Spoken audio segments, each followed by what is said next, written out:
Hello, and welcome to the Yoga Teachers Talking Yoga podcast. Today, my guest is Muriel Devillierre, founder of Shining Sea Yoga, bringing yoga for a cause and structured for kids, adults, and families. Muriel has a dancing background and combines her experience with discipline, alignment, and playfulness to her classes. Actually, I met Muriel in 2021 during our year-long diploma of yoga teaching. It was offered by the now closed International Yoga Teachers Association, or IYTA, and we'll talk a little bit about them in this interview today. Good afternoon, Muriel. Good afternoon, Paul. Bonjour. Bonjour.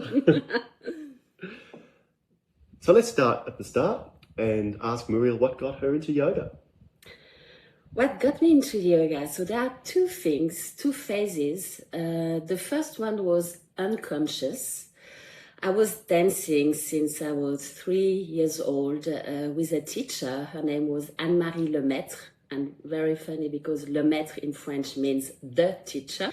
So Anne-Marie the teacher, and I stayed with her till I was 20. And there was something that we did with her, not only ballet, but also what she called barre au sol, so bar on the floor. Mm-hmm. And we had mats.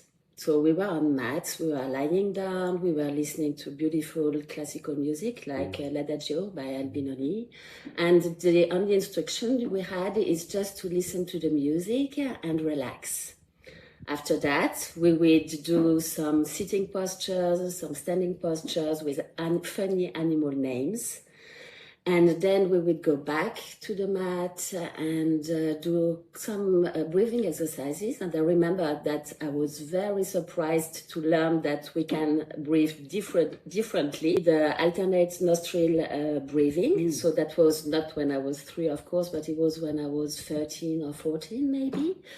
And all that in a dance class. Yes. And while you're being coached. Yeah, so I think she was, as someone told me, maybe a yogini in disguise, because she was very open-minded and everything. She never mentioned the word yoga, but years later, when I was in a yoga class, I had the realization that what we did as children, and we all loved that class, that it was yoga. And she was bringing us to dance to retirement villages, to hospitals, to many things like that. We were like a little community. And so it was, for me, looking back, it was yoga, but I didn't know about it. And the second time is when I was pregnant with my first daughter. I was 35. I was still dancing at that time, 4 or 5 times a week. And I realized, being pregnant, I went to the dance class to tell my teacher that I was pregnant. He said, okay, so be careful, don't jump, and just do like what you feel you can do. And I was there, and I realized that actually all the things that we were doing were not feeling good to me, especially being pregnant for the baby. So at the end of the class, I said to him, it was like, I knew him since 8 years. I said, you know what, I think I will take a break from dancing and I will do yoga instead. Because I knew prenatal yoga. I had seen a little studio in my neighborhood offering prenatal classes. And I thought, that's what I'm going to do. And he said, I think it's a wise decision. And then I started prenatal yoga, and I really loved it. Then when the baby was born, we did yoga mums and bubs. And that was very funny too. And I learned so many techniques, massage, and everything was really good. And then I started again dancing, but also practicing hatha yoga for myself. And I did that for my second pregnancy too. So now it's been 19 years that I practice yoga as an adult. And what got me into that, yes, it was, as an adult, it was that I wanted to be physically active. I wanted to do something that was good for my well-being and especially for the baby. I thought that it was a good thing that I could offer to both of us. Had you ever heard of prenatal yoga No, beforehand? never. So you just saw it nearby. Yes. And something within you Yes. said, stop dancing. Yes. And go and do that. Yes, and also that little studio, I must say, because I saw it from the other side of the street, and it was at a corner. It was all pink, and it was Uma, U-M-A, you know, that beautiful name, Uma. And then there were some greeneries. There was like a little cafe. So I went there and I saw prenatal yoga. And then I thought, oh, when I'm pregnant, I'll do that. And that's what I did. Yeah. I think I remember you and I talking during the course. I'm just going back to the retreat. Yes. When we did the retreat, I was talking about listening to the voice within. Yes. I think we're talking about that. And so that's an example of that, isn't it? Where you know there's something that needs to happen. Exactly. How does it happen? Yes. So go inside and listen to the voice. And listen to the voice. And I must say, I'm passionate for dance. So for me, it was really to say, no, I stop dance. It was really that the voice inside was strong. No, it's not good for you and the baby. Do something else. Was there any connection in the movement to yoga postures that we were taught and that you practice? With dancing? Yes, there are lots of them. Like the goddess pose, like the warrior when you go, you know, the flow, that kind of things. Even Tadasana, just Tadasana, you know, being standing. Present, standing, and that is already a certain way, with energy coming up. Exactly, you feel the energy coming up, and the presence. You know, the person is really there in the present moment. Yeah. So immersed in that has to be so now, doesn't it? You're in the now. Anywhere else. You can't be if your mind wanders, something goes wrong. Yes, or something goes wrong. Your choreography, or you're listening to the music. You're counting the music, and then you know the choreography, and then you're playing also because emotions and everything. So you have to be very present. It's amazing the way you've come to yoga. It's almost been slid under the mat to you. I know. That's how I feel. And I have to tell you a very funny story is that I was a lawyer back in France. And at some point I was at my desk thinking, what am I doing here? It's not what I want to do. And I asked if I could do like, it's called bilan de compétences, which is like somebody asserting your skills so that you can change jobs. And that lady who did that for me, who was my coach, she asked me, if you had a magic wand, what would you be? And my first answer was a music conductor. I don't know why. And then the second one was yoga teacher. And then she asked me, do you do yoga? So you do yoga? I said, no. But it was just like this, you know. At that time I was dancing. I had not done yoga as an adult. I didn't know anything about yoga, but I said yoga teacher. Wow. Why? Wow. Why? Yeah, absolutely. She was very surprised, a bit taken aback. Okay, you want to be a yoga teacher, but you don't do yoga. But yeah, that was my answer. And what was understood or known about yoga in those days, in that location? Was it a bit a hippie feel, you know? Exactly. Exactly. Yeah, that was. I think that was what was behind a bit, you know, hoo and this notion of the everyday yogi that we've now come to be more aware of and more comfortable in accepting in the way we can live our lives day to day. And bringing the limbs of yoga, the yamas and the yamas particularly, before you even get on a mat, you're doing yoga. Yes, exactly. I like to remind myself of that. There was a time not long ago where I was very sick and I didn't practice asanas, pranayama and meditation like I'm used to. And I was a bit like, oh, I'm not practicing. But then I said to myself, well, I'm practicing actually because I'm being kind with other people. I'm being kind with myself. I'm not stealing from anybody. And, you know, all the yamas and niyamas, I thought, actually, I'm practicing yoga. An often overlooked part of practice? Yeah, unfortunately, my teacher died last year, and I never got to see her again.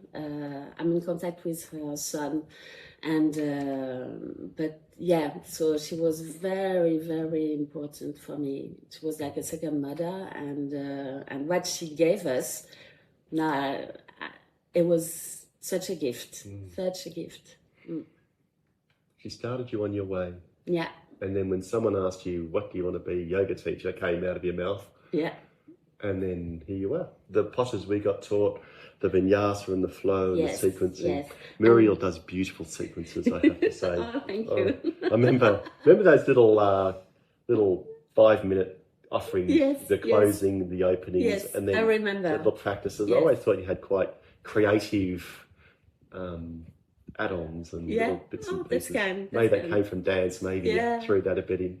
Thank you so much. Yeah, no, it was really good to do it. Yeah, I'm still dancing. You're still dancing? Yes, I just have changed. I'm not doing modern. I'm doing a bit of a theatrical jazz, and otherwise I'm doing like Zumba, salsation, Bollywood. I danced Bollywood last week with the people from the Asha Association, and I had so much fun. It was so beautiful. So the modern Indian Bollywood, or as well, maybe the more traditional. I think it was more traditional, and because the people are older. It's mainly older people, and yeah.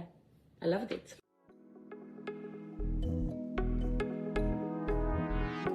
Yeah. And you're not the first of my guests to sit here who's had IYTA training or taught with IYTA. That was taught. I remember calling them before going to the information session and asking them if they do physical adjustments. And they said no, and I was so relieved, and I knew that it was the teacher training that I wanted to do. Just explain physical adjustments. What did you mean by that? So you have, if you have a student in a posture and you want to make it more safe, for example, you have different ways that you can do it. You can say it verbally to the people, just go a little bit further or something like that. Then you can show it on your body. So demonstrate. And the third one is physical adjustments, where you touch the person, and had very bad experiences with physical adjustments that left me injured. So for me, it was very, very important that no physical adjustments. And that's how I teach too. I don't touch people's body. And I think since COVID, nevertheless, not many teachers do that anymore. COVID changed a lot of things. Yeah. And perhaps that's one of them, It does come down to personal choice. Exactly, personal choice, But the way Muriel teaches, she doesn't do that. No. You don't do that. Yeah, I don't do that. I demonstrate a lot, and I give verbal cues, but I don't touch. You never know what the person has experienced in her life, and even a light touch, for somebody who has had trauma or abuse or things like that, that can be enough to trigger. So I'm very, very cautious with that.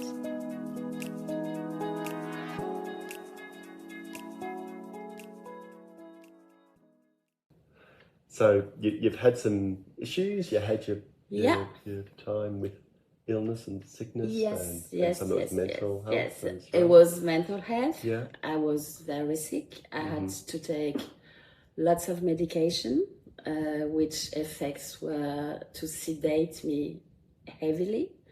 And now I'm stable, I'm good. I've reduced the medication and everything. Coming through that, the yoga was something you were able to, you went straight back to it, but was it something that helped you get through? Yeah, definitely. The thing is that I was asked to teach again by a friend, and I thought I can only do it if I have my personal practice up. And then I started to go back on the mat, and then I started to teach again. So what do you find most rewarding about teaching? I think I love the connection with people. And what I really love is when you see them after the practice in Shavasana, and you see them really relaxing, and you've seen them when they arrived, you know, maybe a bit rushed, a little bit like that. And then when they are in Shavasana, they seem to be so relaxed and happy. And I like to see that. Mm-hmm. I hope they feel better after the class than when they came. Sure, they do. Yes, so that's the most rewarding thing, I think. You see the transformation. Yeah. And you know you've had something to do with that. Yeah, I mean, the yoga that we are teaching, what we have been learning and what we are passing on, I really believe it. For me, it had so many benefits on so many levels in my life that I wanted to share it with other people and see if they can benefit from it too, because I'm certainly more happy, feeling better. You know, the challenges of life, the ups and downs, I'm better equipped, I think, to resilience, building resilience, to cope. Exactly, that's what I was looking for. Thank you. Yeah. To cope with the ups and downs and clearer mind. When the mind is clear, creativity flows. And I love that because it's exactly what happened to me. I'm so much more creative now. Or maybe I was creative before, but I couldn't express it. It was blocked. It was blocked. And I think now it really flows. And I'm amazed at that too. So the changes, 20 years of yoga plus all the years I've done as a child without knowing it. And I'm thinking, yes, it really has a wonderful effect. Connecting with people got you through it too, because as you said, your friend came back and said, I'd like you to teach. Yeah. And so your connections, the connections didn't desert you, they didn't leave you, they came back when you were ready. Yeah, I'm very grateful to that friend. I mean, she was really the starter of going back. Probably I had that inside that I wanted to go back teaching. I had that, but I didn't know exactly how, when. And with her, it was just simple. We did it outdoor, so easy. I love the outdoor. And I know lots of people tell me, oh, I don't like it because there are ants coming or mosquitoes or things like that. But depending on the time of year. Yes, depending on the time. But my own practice, I do it in the morning outdoor in the garden. If the weather is not good enough, then I'll be inside. But I really prefer outdoor. Why? Because the air is so much better than inside. The cool air, the pure air. And I love the connection with the nature. So when you say raise your arms up to the sky, it's actually the sky. You are doing that, yes. You are doing, and you see the sky, you see the clouds, you see the sun. When you're going down to the earth, your feet are really, they're on the mat. Or sometimes I don't use a mat, sometimes depending, but you're really connected to the earth. The earth is there, and I don't know, I've always loved that. So preparing for this session today, you've mentioned playfulness a couple of times. Yeah. And so that's an aspect you like to bring to your classes. Yes. And if you're doing kids yoga, that's a big part of it, isn't it? That's a big part of it. Keeping them connected. Yes. You can weave all the yoga poses within travel that you're doing, and because of the names, you know, the animals and everything, it's very evocative and imagination. In my classes, I always invite people to visualize things or to imagine things, and lots of people like it. I think adults tend to take sometimes things too seriously. And my dance teacher, one of my dance teachers, Michael, was always saying, we are doing serious things, but we don't take ourselves too serious. You can play around and everything, and it's fine.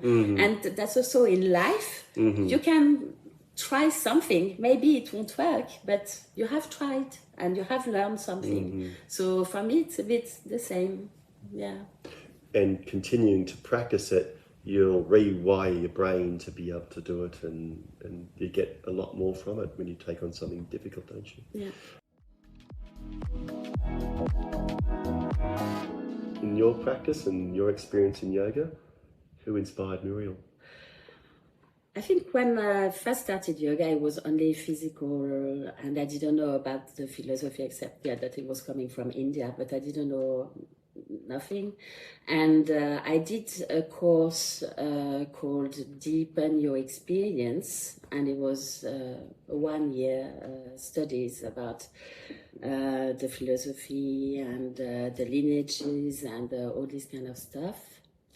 And I think I'm thankful for Krishnamacharya to have been, they call him, I think, the father of modern yoga, to have passed on to students that came to the West, and that, yes, allowed us to know about yoga here. And who was that, sorry? Krishnamacharya? Yeah. Yes. I don't know if I pronounce it well. Sounded pretty good. But it was very interesting because during my studies, we spoke of Krishnamacharya, of course, Patanjali and the Yoga Sutras. And we spoke about Patavi Joyce and Iyengar. And I discovered that actually Indra Devi was also a student of Krishnamacharya, and she was studying at the same time with the two orders. Except that nowadays, do you know many people who know about Indra Devi? No. But do you know many people knowing about Patavi Joyce and Iyengar? Yes. So that was my first thing, these men, okay, with their lineage. We know Ashtanga Yoga, we know Iyengar Yoga. Indra Devi did also Hatha Yoga, apparently, but it's not so well known. And then I realized that I tend to be very interested in what women contributed to yoga.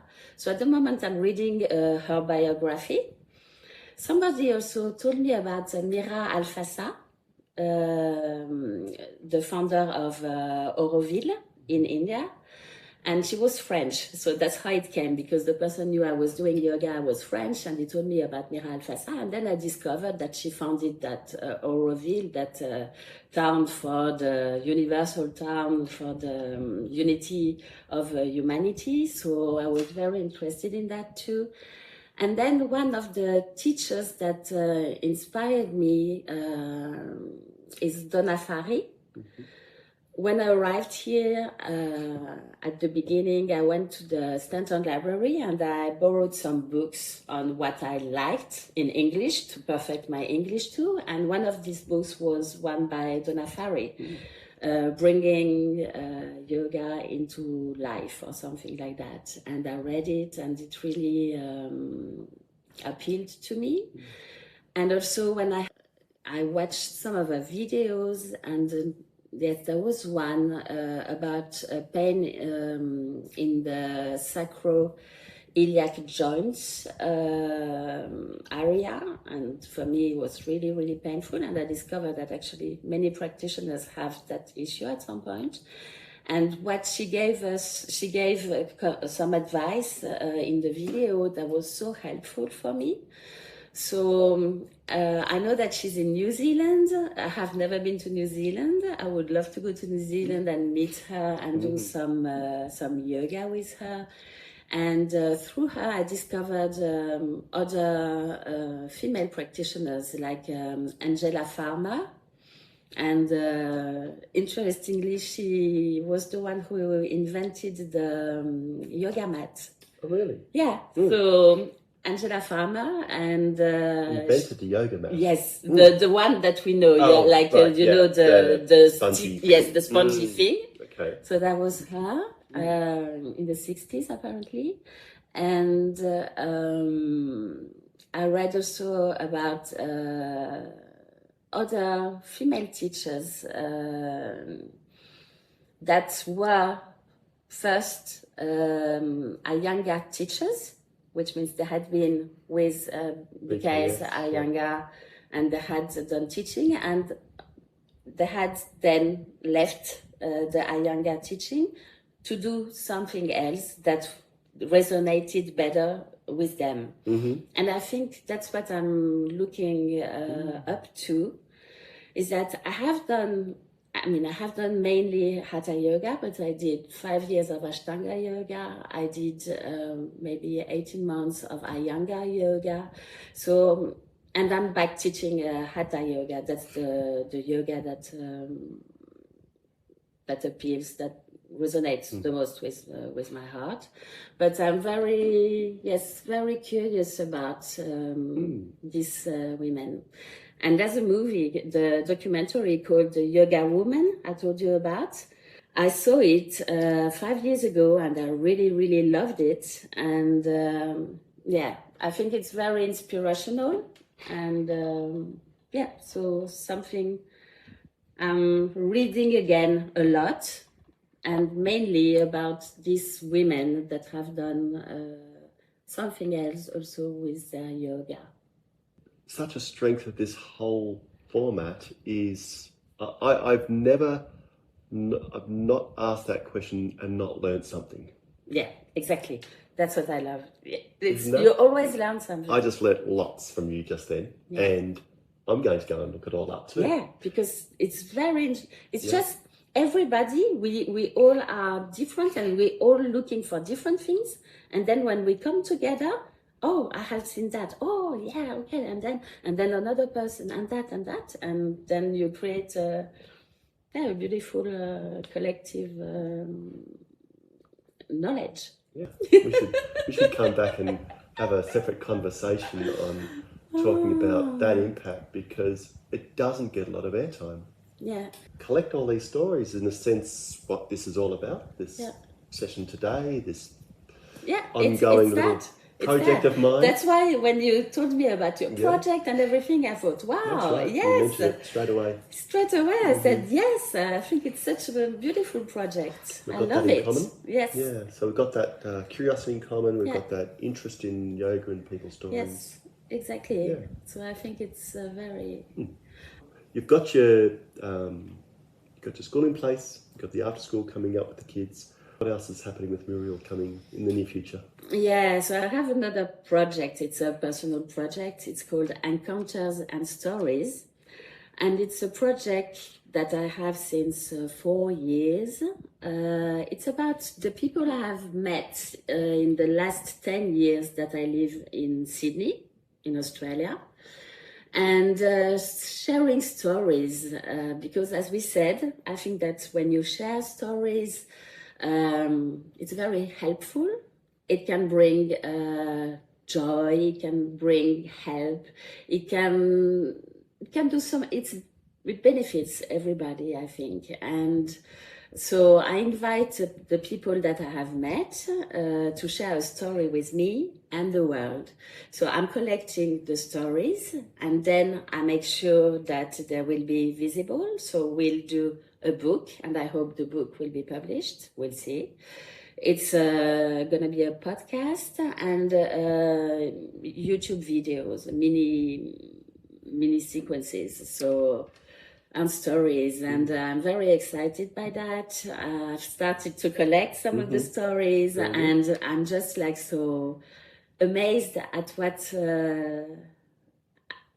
at all this knowledge that we all have and that we can share together, help each other, and so it's everything comes back to people. So people connection, stories. Sharing, making the world a bit better, to share. So you've got a website. Yes, so the website is in place, but we have to do some tech things that when people tap Shining Sea Yoga, they come directly to the site. And my daughter, she helped me so much.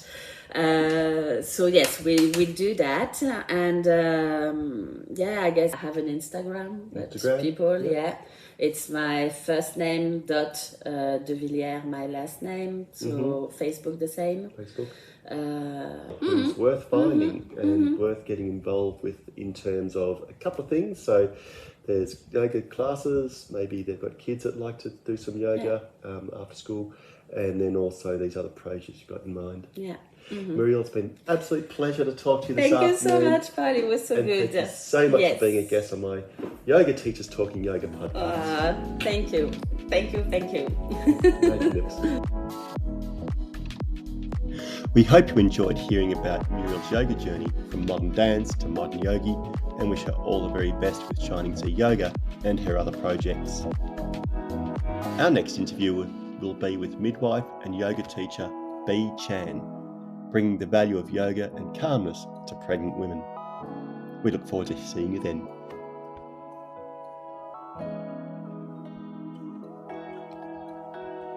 Muriel touched on some of her mental health issues during today's chat, and here's a little bit more on that and how yoga helped her overcome those issues.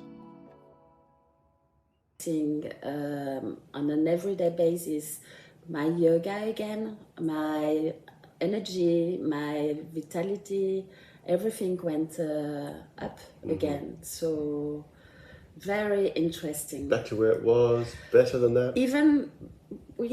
Certainly back to where it was, but maybe even better, because when you have been, in such a dark place where I was, you just apprehend life another way too, and you're more grateful for so many things, and for yoga too. So, and actually I have in my mind to offer one day yoga to the mental health cares, because we used to have some people coming to sing.